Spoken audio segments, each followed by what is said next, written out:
Hello दोस्तों, कैसे हैं आप सब? उम्मीद है अच्छे होंगे। एक तो सीरीज स्टार्ट करने वाले हैं। उसमें हम क्या करेंगे कि आपको 40 दिन यूपी पीसीएस के बचे हैं और लगभग यूपी पीसीएस, आरओ और बीपीएससी इनका एग्जाम लगभग, और इनमें 1 या 2 महीने ही बचे हैं।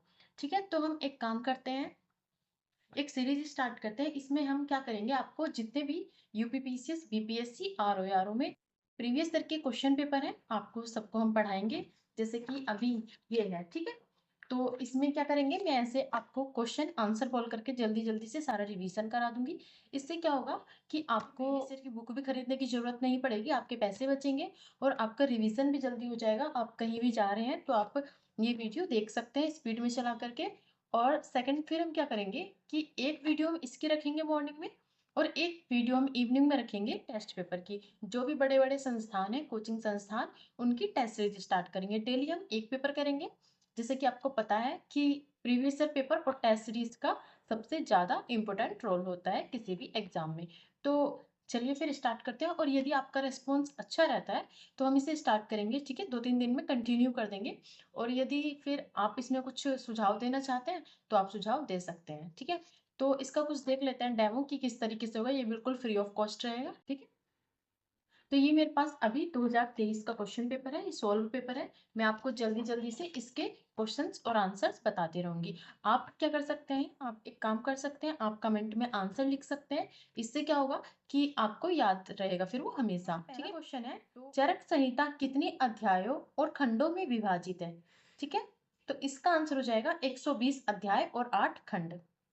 नेक्स्ट क्वेश्चन है, निम्नलिखित में से कौन सा युग्म दर्शन प्रचारक सही सुमेलित है? तो हमारे ऑप्शन, 4 ऑप्शन जो होते हैं वो कौन कौन से हैं? पहला है वैशेषिक पतंजलि, न्याय के कौन है गौतम, मीमांसा के हैं कर्ण और उत्तर मीमांसा के हैं कपिल। इनमें से कौन सा आंसर करेक्ट है? तो हम देख लेते हैं किसके क्या होंगे, ठीक है। तो वैशेषिक के होंगे कणाद मुनि, न्याय के होंगे गौतम, पूर्व मीमांसा के होंगे जैमिनी, वेदांत दर्शन या उत्तर मीमांसा के हो जाएंगे बादरायण। ये यूपी पीसीएस के लिए और आरओ के लिए तो मोस्ट इंपोर्टेंट क्वेश्चन है, किसी ना किसी तरीके से क्वेश्चन पूछा जरूर जाता है। नेक्स्ट क्वेश्चन है, निम्नलिखित में से कौन हड़प्पा संस्कृति के पूर्व सीमांत का निर्धारण करता है? जैसे कि आपको पता है कि जो हड़प्पा संस्कृति के हमारा ईस्ट, वेस्ट, नॉर्थ और साउथ चारों साइड की कौन कौन सी रिवर है और कौन कौन से नगर है, ये हमें पता होना चाहिए। ठीक है, तो उसी पे क्वेश्चन है कि ईस्ट साइड कौन सा है। ठीक है, ईस्ट का मैं बता देती हूँ, बाकी का आप बताना कमेंट में। तो इसके पहले हम ऑप्शन देखेंगे, मांडा, आलमगीरपुर, हड़प्पा या राखीगढ़ी। ठीक है, तो इसका करेक्ट आंसर हो जाएगा आलमगीरपुर। ठीक है, चलिए मैं ही बता देती हूँ कि ईस्ट, वेस्ट, नॉर्थ, साउथ में कौन कौन से हैं। ठीक है, रिवर लेकिन आप बताएंगे। तो ठीक है, इसका क्या है, पूर्व में मैंने बताया आलमगीरपुर, फिर नॉर्थ में कौन सा है, मांडा, साउथ में है दैमाबाद, और ईस्ट में, सॉरी, वेस्ट में हो जाएगा सुतकांगनेडोर। ठीक है, ये हमारा हो गया। एक बार मैं आपको ये और बता देती हूँ, जो हमारा वेस्ट में सुतकांगनेडोर है वो हमारा बलूचिस्तान में होगा। ठीक है, जो हमारा दैमाबाद में है वो आपको पता है महाराष्ट्र में होगा। फिर जो हमारा मांडा है, जो हमारा उत्तर में मांडा है वो जम्मू कश्मीर में हो जाएगा। और उसके बाद आलमगीरपुर जो हमारा पूरब में है वो हमारा उत्तर प्रदेश में हो जाएगा। ये क्वेश्चन इससे पहले भी पूछा गया है कि मांडा जो है वो कहाँ पर है। ठीक है, तो एक मांडा कहाँ पर है, जम्मू कश्मीर में है।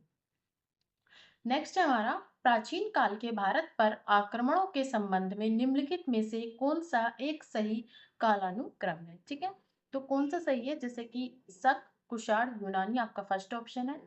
सेकंड है यूनानी, शक, कुषाण। थर्ड है शक, यूनानी, कुषाण। फोर्थ है यूनानी, कुषाण, शक। ये क्वेश्चन भी किसी ना किसी तरीके से घुमा फिरा के आपसे पूछा ही जाता है। तो हमारा इसका आंसर, सही आंसर हो जाएगा, इनका क्या क्रम है, तो सबसे पहले हो जाएगा यूनानी, फिर हो जाएगा शक, फिर हो जाएगा कुषाण। ठीक है, इसी क्रम में इन्होंने भारत पर आक्रमण किए थे। नेक्स्ट है, निम्नलिखित में से कौन सी कवियत्री पुस्तक सही सुमेलित नहीं है? ठीक है, तो आपके ऑप्शन हो जाते हैं, दयाबाई, विनय मल्लिका, सहजोबाई, सहज प्रकाश, सोन कुमारी स्वर्ण बोली की कविता, गंगाबाई, गणेश देव लीला। ठीक है, तो इसमें से कौन सी सही नहीं सुमेलित है, वो हो जाएगी गंगाबाई, गणेश देव लीला। और आपको कोई बुक खरीदने की जरूरत नहीं है। अगर आपको पीडीएफ भी चाहिए तो आप मुझे बता देना, मैं आपको जो हमारा टेलीग्राम चैनल है उस पर प्रोवाइड करा दूंगी। तो गंगाबाई गणेश देव लीला की पुस्तक नहीं है। ये किसकी पुस्तक है? ये है गंगाबाई कृष्ण भक्ति परंपरा की कवियत्री थी। गंगाबाई द्वारा रचित एक स्वतंत्र ग्रंथ गंगाबाई के पदनाम से प्राप्त हुआ है। ठीक है, गणेश देव लीला पुस्तक कवित्री मधुर अली का है। ठीक, तो मैं आपको क्या करा रही हूँ, पहले सबसे पहले मैं हिस्ट्री के सारे क्वेश्चन करा रही हूँ। ठीक है, इस पेपर में 2023 वाले पेपर में जितने भी पूछे गए हैं। फिर हमसे पूछा गया है कि कुछ पुरातात्विक स्थल है और वर्तमान स्थल में उनकी स्थिति बताना है। ठीक है, जैसा हो गया नेवासा। नेवासा कहाँ है, मैं आपको डायरेक्ट बता देती हूँ, महाराष्ट्र में है। फिर है ईसमपुर। ईसमपुर कहाँ पे है, तो कर्नाटक में है। फिर है डिडवाना। डिडवाना कहाँ हो जाएगा, राजस्थान का क्षेत्र है। और गुडियाम गुफा तमिलनाडु की है। ठीक है, इसको भी आपको अच्छे से याद करना है, ये भी काफी रिपीटेड क्वेश्चन है। और एक क्वेश्चन है, पुराणों के संदर्भ में निम्नलिखित कथनों में से कौन सा सही है? ठीक है, विष्णु पुराण से मौर्य वंश की जानकारी मिलती है। वायु पुराण गुप्त वंश की शासन व्यवस्था पर प्रकाश डालता है। तो आप बताइए, कमेंट करिए कि कौन सा सही है, केवल एक, केवल दो, दोनों में से कोई नहीं, या फिर दोनों ही सही। ठीक है, इसमें कुछ ट्रिक्स भी लगती है, वो मैं आपको किसी और वीडियो में बताऊंगी। तो इसका आंसर हो जाएगा डी ऑप्शन, दोनों ही सही है। नेक्स्ट है, वैदिक कालीन प्रशासन में भागदू कौन होते थे? ठीक है, जो भागदू थे वैदिक काल में थे, कौन अधिकारी होते थे? तो इसका मैं आपको डायरेक्ट आंसर बताती हूँ, राजस्व कर जमा करने वालों को भागदू कहते थे। किस काल में? वैदिक काल में। मिलिंद पन्हु राजा मिलिंद तथा एक बौद्ध भिक्षु के मध्य संवाद रूप में है, वह भिक्षु थे। ठीक है, जो मिलिंद पन्हु है वो राजा मिलिंद तथा एक बौद्ध भिक्षु है, उनके बारे में है। तो वह बौद्ध भिक्षु कौन थे, ये पूछा गया है। तो इन, जैसे ये क्वेश्चन है वन लाइनर, इसके आंसर आपको बिना ऑप्शन देखे आ जाने चाहिए। इससे क्या होता है, जब आपके सामने एग्जाम में ऑप्शन आते हैं तो आप कंफ्यूज नहीं होते हैं, आपको डायरेक्ट आंसर पता होता है। तो इसका आंसर हो जाएगा नागसेन। ठीक है, अगर ऐसे भी पूछता है इस क्वेश्चन को कि जो मिलिंद पन्हु है उसमें किस किसका संवाद दिया गया है, तो हो जाएगा राजा मिलिंद का, और एक बौद्ध भिक्षु है नागसेन, उनका संवाद दिया गया है। ठीक है, पाली ग्रंथ में मिलिंद पन्हु में बौद्ध भिक्षु नागसेन तथा हिंद यवन शासक मिनांडर मिलिंद के मध्य संवाद है। ये हमने अभी तक देखे हैं अपने एंशिएंट हिस्ट्री के, प्राचीन भारत के जितने भी क्वेश्चन पूछे गए हैं 2023 के पेपर में, वो मैंने आपको बता दिए। मध्यकालीन इतिहास के क्वेश्चन किस तरीके से पूछे गए हैं। ठीक है, आपको क्या करना है, याद करते हुए चलना है साथ में, क्योंकि आपको पता है पीवाईक्यू बहुत ज्यादा रिपीट होते हैं। ठीक है, तो आपको याद करते हुए चलना है, इसकी मदद से आप यूपीपीसीएस आर बीपीएससी सॉरी बहुत ज्यादा क्वेश्चन सही कर पाएंगे। तो मध्यकालीन में है, निम्नलिखित में से कौन सा सही सुमेलित नहीं है? ठीक है, इल्तुतमिश रजिया के पिता थे। आप बताइए कौन सा सही नहीं है, कमेंट में बताना, फिर मैं इसका आंसर बताती हूँ। गुलबदन बेगम बाबर की पुत्री थी। हमीदा बानो बेगम अलाउद्दीन खिलजी की पत्नी थी। या शाह तुर्कन इल्तुतमिश की पत्नी थी। तो बताइए कमेंट में कौन सा सुमेलित नहीं है। इसका आंसर हो जाएगा कि जो हमीदा बानो बेगम थी वो मुगल बादशाह हुमायूं की पत्नी थी, ना कि अलाउद्दीन खिलजी की पत्नी। ठीक है, किसकी थी? बहादुर सॉरी मुगल बादशाह हुमायूं की पत्नी थी। ठीक है, शेष विकल्प सही है। जो इल्तुतमिश थे कौन थे? रजिया के पिता थे। गुलबदन बेगम कौन थी? बाबर की पुत्री थी। और शाह तुर्कन कौन थी? इल्तुतमिश की पत्नी थी। ठीक है, अब है खरीदादार। जो हमारी मिडाइवल हिस्ट्री है उसमें आपने पढ़ा होगा खरीदादार कौन था। ठीक है, तो खरीदादार कौन होते थे? फरमानों को भेजने वाला अधिकारी खरीदादार कहलाता था। ठीक है, नेक्स्ट है, कुछ पुस्तक है और उनके विषय दिए गए हैं। ठीक है, तो मिरात इस सिकंदरी, तो बताइए मिरात इस सिकंदरी कब लिखी गई है? तो उसका विषय है गुजरात विषय के ऊपर वह लिखी गई है। सेकंड है बुरहान ए माशिर। ठीक है, बुरहान ए माशिर, यह है बहमनी के अहमदनगर का इतिहास दिया गया है इसमें। रियाज उस सलातिन, इसमें क्या दिया गया है? बंगाल का इतिहास दिया गया है। रियाज उल इंसा, महबूब गवाह के पत्रों का संग्रह। अगर आपको नहीं भी याद होता है तो आप एक बार सही से ऑप्शन सुन लेना, ताकि एग्जाम में अगर ऑप्शन आपके सामने आते हैं तो थोड़ा आपके माइंड में रहे कि कौन सा ऑप्शन सही हो सकता है। निम्नलिखित में से कौन फिरोज तुगलक के नगरकोट अभियान के दौरान संग्रहित 300 संस्कृत पुस्तकों का अनुवाद किया था? तो बताइए कौन फिरोज शाह तुगलक के नगरकोट अभियान के दौरान संग्रहित 300 संस्कृत पुस्तकों का अनुवाद किया था? तो इसका हो जाएगा अजीजुद्दीन खान ने। ठीक है, अजीजुद्दीन खान ने। फिर है हमें क्या करना है, निम्नलिखित पेशवाओं के शासनकाल पर विचार कीजिए, उन्हें कालानुक्रमानुसार व्यवस्थित कीजिए। ठीक है, तो इसमें सबसे पहले हमारे हो जाएंगे बालाजी विश्वनाथ, बाजीराव फर्स्ट, माधवराव फर्स्ट और नारायण राव। ठीक है, ये ऑप्शन कुछ इस तरीके से होते हैं कि याद नहीं हो पाते हैं, थोड़ा अजीब क्वेश्चन है, बट एक बार आप आइडिया लगा लेना। ठीक है, कौन पहले आएंगे, बालाजी विश्वनाथ, बाजीराव फर्स्ट, माधवराव फर्स्ट और नारायण राव। अगर कोई क्वेश्चन आपको इंपॉर्टेंट लगता है, ठीक है, जो आपने पहली बार सुना है या कुछ ऐसा, तो आप उसको नोट डाउन भी कर सकते हैं। और जिनके पास ये क्वेश्चन पेपर ऑलरेडी अवेलेबल है, तो वो क्वेश्चन पेपर अपना खोल करके बैठे, ताकि हम साथ साथ में रिवीजन करते रहेंगे और फिर एग्जाम वाले दिन पता कर जाएंगे। निम्नलिखित में से कश्मीर के किस शासक ने जजिया और गो हत्या को समाप्त किया था? ठीक है, और कुछ क्वेश्चन ऐसे होते हैं जो कि हमारे नोट्स में नहीं मिलेंगे, जो हम रेगुलर नोट्स पढ़ते हैं, तो वो भी यहाँ से कवर हो जाएंगे। निम्नलिखित में से कश्मीर के किस शासक ने जजिया और गो हत्या को समाप्त किया था? ठीक है, तो इसका आंसर हो जाएगा जैनुल अबीदीन ने। ठीक है, किसने? जैनुल अबीदीन ने किया था। संगीत की टप्पा शैली निम्नलिखित में से किस मुगल सम्राट के दरबार में परिष्कृत एवं विकसित हुई? ठीक है, तो किसके में हुई? मोहम्मद शाह के में हुई है। ठीक है, तो अब हमारे यहाँ पे मिडाइवल हिस्ट्री, जो हमारा मध्यकालीन भारत था, उसके क्वेश्चंस खत्म हो जाते हैं। अब हम देखेंगे कि आधुनिक भारत में कौन कौन से और किस तरीके से क्वेश्चन पूछे गए हैं। हमें देखना ही नहीं है, याद करते हुए चलना है। ठीक है, निम्नलिखित में से कौन सा एक 1857 के विद्रोह का आरंभ सही सुमेलित नहीं है? ठीक है, तो ये भी बहुत ज्यादा अजीब क्वेश्चन था, पूछा अभी तक पूछा जाता था एग्जाम में कि लखनऊ का नेतृत्व किसने किया 1857 में, झांसी का, मेरठ का किसने नेतृत्व किया। लेकिन इस क्वेश्चन में पूछा था कि किस डेट को शुरू हुआ, वो भी एग्जैक्ट डेट पूछी गई थी, और इसका आंसर आयोग ने माना भी है, जबकि इसमें काफी डिबेट था क्वेश्चन में। ठीक है, लखनऊ 4 जून 1857 को, झांसी में 1857 का विद्रोह कब शुरू हुआ था? जून 1857। मेरठ में 10 मई 1857 और बैरकपुर में 29 मार्च 1857 को। नेक्स्ट क्वेश्चन है, निम्नलिखित में से कौन सा संगठन दिल्ली वायसराय लॉर्ड हार्डिंग पर बम फेंकने के लिए उत्तरदायी था? तो इसका आंसर हो जाएगा अनुशीलन समिति। ठीक है, अनुशीलन समिति इसके लिए उत्तरदायी थी, जिन्होंने लॉर्ड हार्डिंग पर दिल्ली में बम फेंका था।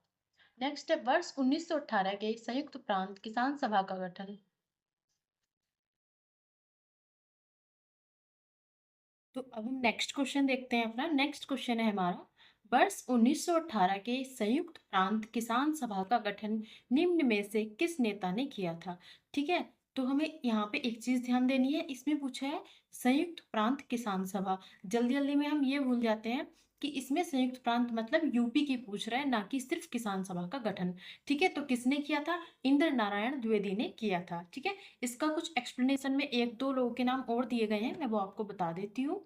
फरवरी 1918 में इंद्र नारायण द्विवेदी, गौरीशंकर मिश्र और मदन मोहन मालवीय के प्रयासों से संयुक्त प्रांत किसान सभा की स्थापना हुई थी। नेक्स्ट है, ई बी रामस्वामी नायकर के संदर्भ में निम्नलिखित कथनों में से कौन सा सही है? उन्होंने असहयोग आंदोलन में हिस्सा लिया, उन्होंने वर्ष 1925 में कांग्रेस छोड़ दी थी। तो इनमें से कौन सा सही है? दोनों सही है, केवल एक सही है, या फिर दोनों में से कोई नहीं सही है, या फिर केवल दो ऑप्शन सही है? तो इसका आंसर हो जाएगा दोनों, मतलब ए और बी दोनों सही है। ठीक है, रामास्वामी नायकर कहाँ के थे? केरल में बायकोम नामक गांव में मंदिर प्रवेश को लेकर इन्होंने आंदोलन भी किया था। ठीक है, नेक्स्ट क्वेश्चन है, नेताजी सुभाष चंद्र बोस द्वारा आजाद हिंद फौज के हिस्से के रूप में गठित महिला रेजिमेंट का नाम क्या था? ठीक है, ये क्वेश्चन शायद आपको बुक में ना मिले, लेकिन अगर ये आप यहाँ से कवर कर लेंगे, तो आप यदि किसी और एग्जाम में पूछा जाता तो आपका हो जाएगा सही। तो नेताजी सुभाष चंद्र बोस जी ने जो आजाद हिंद फौज के हिस्से के रूप में महिला रेजिमेंट गठित किया था, तो उसका नाम था रानी झांसी रेजिमेंट। नेक्स्ट है, निम्नलिखित में कौन महिला स्वतंत्रता सेनानी भारत छोड़ो आंदोलन से संबंधित थी? अगर आपको ऐसे पता है कि आपको बिना ऑप्शन बताए आपने पढ़ लिया है पहले से ही, तो आप मुझे कमेंट में बता सकते हैं कि कौन कौन कौन महिलाएं भारत छोड़ो आंदोलन से संबंधित थी और कौन सी नहीं थी। ठीक है, और क्वेश्चन में हमें ये भी याद रखना है कि नहीं पूछा है या फिर ये पूछा है कि कौन सी संबंधित थी। ठीक है, तो इसका आंसर हो जाएगा, बता देती हूँ आपको। लिखा है, प्रश्नगत विकल्पों में शांति घोष जो थी वो भारत छोड़ो आंदोलन से संबंधित नहीं थी। ठीक है, बाकी कौन कौन संबंधित थी? तो अरुणा आसाफली संबंधित थी, मातंगिनी हाजरा संबंधित थी और कनकलता बरुआ संबंधित थी। नेक्स्ट, ये हम अपना आधुनिक भारत के क्वेश्चन देख रहे हैं। ठीक है, सबसे पहले हमने प्राचीन भारत के देखे हैं, फिर मध्यकालीन भारत के देखे हैं और हम आधुनिक भारत के देख रहे हैं। कालक्रम की दृष्टि से निम्नलिखित घटनाओं में कौन सी सबसे अंतिम थी? तो कौन कौन सी घटनाएं दी गई हैं? मोपला विद्रोह एक ऑप्शन में है, सेकंड ऑप्शन में है खिलाफत आंदोलन, थर्ड में है होम रूल आंदोलन और फोर्थ में है जलियांवाला बाग हत्याकांड। तो आप बताइए, मोपला कब हुआ, खिलाफत आंदोलन कब हुआ, होम रूल आंदोलन किस सन में हुआ? सबके ईयर लिखने हैं आपको कमेंट में। ठीक है, और मैं इसका आंसर आपको बता देती हूँ क्या है। मोपला विद्रोह कौन सी अंतिम घटना थी? मोपला विद्रोह अंतिम घटना थी जो वर्ष 1921 में हुई थी। बाकी के आप कमेंट में बताइए। ठीक है, तो यहाँ पे हमारे हिस्ट्री के सारे क्वेश्चन कंप्लीट हो जाते हैं। अब हम देखेंगे भूगोल। तो फर्स्ट क्वेश्चन है हमारा, निम्नलिखित में से किस स्थान में अलकनंदा एवं भागीरथी नदी मिलती है? तो इसका आंसर क्या है बताइए। ऑप्शन में दिए गए देवप्रयाग, रुद्रप्रयाग, विष्णुप्रयाग या कर्णप्रयाग। ठीक है, तो इसका आंसर हो जाएगा देवप्रयाग। मैं आपको ये भी बता देती हूँ कि आपसे कैसे याद रख सकते हैं। तो इन्होंने पूछा है अलकनंदा और भागीरथी। ठीक है, अलकनंदा और भागीरथी नदी किस स्थान पे मिलती है? तो अलकनंदा से ए हो गया, भागीरथी से बी हो गया। ठीक है, ए बी के बाद सी आता है, उसको आपको हटा देना है, उसके बाद आएगा डी, डी से मतलब देवप्रयाग। तो ए और बी कहाँ मिलेगा? डी में जाकर के। ठीक है, अच्छी लगी हो तो लाइक करें। नेक्स्ट दिया गया है, कुछ नदियों के नाम दिए गए हैं और उनके उद्गम स्थल दिए गए हैं। ठीक है, पहला है हमारा यमुना नदी, जिसका उद्गम स्थल क्या है? यमुनोत्री। सेकंड है कृष्णा नदी, जिसका क्या है? महाबलेश्वर। गोदावरी, गोदावरी रिवर का है नासिक। और महानदी, महानदी का है सिहावा। ठीक है, नेक्स्ट है, निम्नलिखित में से कौन सा एक दर्रा केंद्र शासित या राज्य सही सुमेलित है? जैसे कि दिया है, मैं आपको पहले बताती हूँ। माना दर्रा का दिया हुआ है हिमाचल प्रदेश। ठीक है, हमें बताना है कौन सा सही सुमेलित है और इसमें चार ऑप्शन दिए गए हैं। ठीक है, चार ऑप्शन दिए गए हैं जिसमें से कि सिर्फ एक सही सुमेलित है और वो है नीति उत्तराखंड का है। ठीक है, नीति दर्रा उत्तराखंड का है। जो बाकी तीन ऑप्शन है गलत है, वो आप बताएंगे कि कहाँ है। बताइए, माना दर्रा कहाँ है, दीफू दर्रा कहाँ है और अघिल, ठीक है, अघिल दर्रा कहाँ पर है, ये आप कमेंट में बताइए। नेक्स्ट है, खनिज संपदा के संदर्भ में निम्नलिखित कथनों में से कौन सा सही है? फर्स्ट है, जम्मू कश्मीर के रियासी जिले में लिथियम के अनुमानित संपदा भंडार मिले हैं। नेक्स्ट है, भारत अनेक खनिजों यथा लिथियम, निकेल तथा कोबाल्ट के लिए आयात पर निर्भर है। तो बताइए, इनमें से दोनों ऑप्शन सही है, एक भी सही नहीं है, या फिर केवल एक या केवल दो? ठीक है, तो इसका आंसर हो जाएगा बी ऑप्शन, कि इसमें दोनों ही सही है। नेक्स्ट क्वेश्चन है हमारा, सिवाना समुद्र एवं कल्पक्कम क्रमशः किस लिए महत्वपूर्ण है? तो इसमें हमें, इस क्वेश्चन में हमें क्या ध्यान देना है कि इन्होंने बोला है क्रमशः, मतलब जो आंसर दिए गए हैं उसमें पहले बताना है सिवाना समुद्रम से संबंधित कौन है, फिर बताना है कल्पक्कम से संबंधित कौन है। ठीक है, तो इसका आंसर है जो सिवाना समुद्रम है वो जल शक्ति से संबंधित है और जो कल्पक्कम है वो नाभिकीय ऊर्जा से संबंधित है। ठीक है, याद रखना, सिवाना समुद्रम जो है जल शक्ति से है और कल्पक्कम किससे? नाभिकीय ऊर्जा से है। अच्छा, ये बताइए, जो सिवाना समुद्रम है वो है कहाँ का? ठीक है, तो मैं ही बता देती हूँ, वो कर्नाटक का है और जो हमारा दूसरा है कल्पक्कम वो तमिलनाडु का है।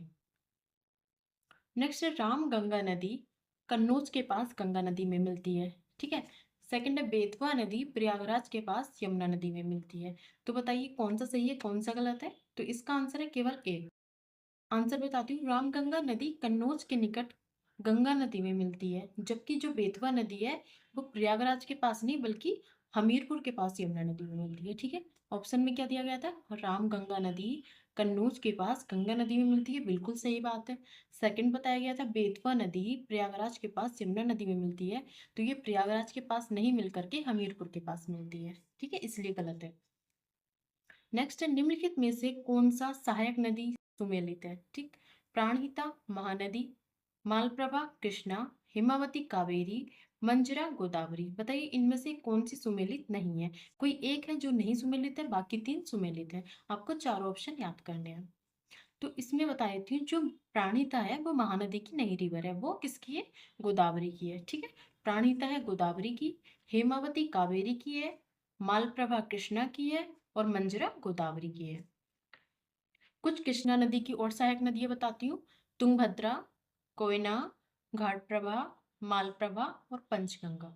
ठीक है, और कावेरी की प्रमुख सहायक नदियां हैं अमरावती, भवानी, हेमावती, काबिनी। ठीक है। एक भौगोलिक इकाई जो पानी को डूब इकट्ठा करती है, भंडारण करती है एवं पानी छोड़ती है, उसे क्या कहते हैं? तो इसके ऑप्शन है आर्द्र भूमि, पानी का हौज, व्यर्थ भूमि या जल विभाजक। तो इसका आंसर हो जाएगा जल विभाजक। नेक्स्ट क्वेश्चन है दक्षिण पश्चिम मानसून मौसम के दौरान तमिलनाडु तक शुष्क रहता है। ठीक है। तमिलनाडु तट बंगाल की खाड़ी की शाखा के समानांतर स्थित है और दक्षिण पश्चिम मानसून की अरब पृष्ठीय छाया क्षेत्र में स्थित है। तो आप बताइए, इसके लिए हमें पूरा कॉन्सेप्ट पता होना चाहिए, जो मानसून चैप्टर है हमारा उसके बारे में। इसका सही आंसर हो जाएगा कि ये दोनों ही ऑप्शन सही है और सही व्याख्या भी करता है।